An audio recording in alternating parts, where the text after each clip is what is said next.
കോൺക്ലേവിന്റെ ഭാഗമായി നമ്മൾ കൊണ്ടിരുന്ന സിനിമ പോളിസിയിൽ സിനിമാ ടൂറിസം ഒരു പ്രധാന സബ്ജക്റ്റാണ്. കാരണം സിനിമാ ടൂറിസത്തിലൂടെ കേരളത്തിന്റെ സമ്പദ്ഘടനയിൽ കാതലായ മാറ്റം വരുത്താൻ വേണ്ടി നമുക്ക് കഴിയുന്ന ഒരു തന്ത്രം വെക്കുന്നുണ്ട്. എല്ലാ തരത്തിലും കേരളത്തെ ദ്രോഹിക്കുക. ഇന്ന് നിങ്ങൾ കണ്ടല്ലോ തൊഴിലുറപ്പ് മേഖലയിൽ നമ്മളൊരു വർഷം ഇപ്പൊ 2000 കോടി രൂപ ഏറ്റവും പ്രാഥമിക കണക്കനുസരിച്ച് സ്റ്റേറ്റ് ഇപ്പം ഉണ്ടാക്കണം. ഇവിടുന്ന പൈസ 90% കേന്ദ്ര ഗവൺമെന്റും 10% സ്റ്റേറ്റും മുടക്കിക്കൊണ്ടിരുന്ന ഇന്ത്യയിലെ ഏറ്റവും ദാരിദ്ര്യ നിർമ്മാർജ്ജന പദ്ധതി പൊളിച്ചടിക്കുന്നത് മാത്രമാണ്. അതിൽ 60-40 എന്നുള്ള ഷെയറിംഗ് വരുന്നതോടുകൂടി ഒരു സംസ്ഥാനത്തിന് എങ്ങനെ താങ്ങാൻ പറ്റും? ഇവിടുന്ന് GST വഴി എല്ലാ പണവും കൊണ്ടുവന്നു. സ്റ്റേറ്റിന്റെ വിഹിതം എല്ലാം എടുത്തുകൊണ്ടിരിക്കുന്നു. സ്റ്റേറ്റ് തന്നുകൊണ്ടിരിക്കുന്ന സമ്പത്ത് തരുന്നില്ല.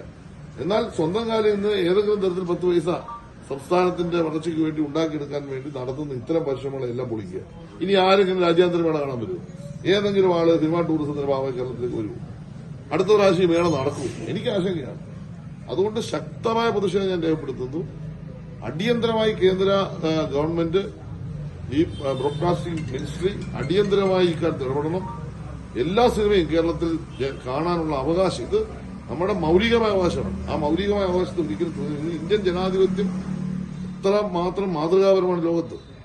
അതിന്റെ ഏറ്റവും വലിയ എല്ലാ വൈവിധ്യങ്ങളും അംഗീകരിക്കുന്ന നമ്മുടെ രാജ്യത്ത് ഒരിക്കലും ചെയ്യാൻ പാടില്ലാത്ത ഒരു നടപടി നമ്മുടെ സിനിമയും അതുപോലെ തന്നെ നമ്മുടെ കലാരൂപങ്ങളും നമ്മുടെ വിവിധ സാംസ്കാരിക പ്രവർത്തനങ്ങളെയും ചോദ്യം ചെയ്യുന്ന ഒരവസ്ഥ ഉണ്ടായത് അങ്ങേയറ്റം വേദനാജനകമാണ്, ദുഃഖകരമാണ്. എല്ലാവരും പ്രതിഷേധിക്കണം. കേന്ദ്ര ഗവൺമെന്റ് അടിയന്തരമായിട്ട് ഇക്കാലത്ത് ഇടപെട്ട് അനുവാദം തരണമെന്നാണ്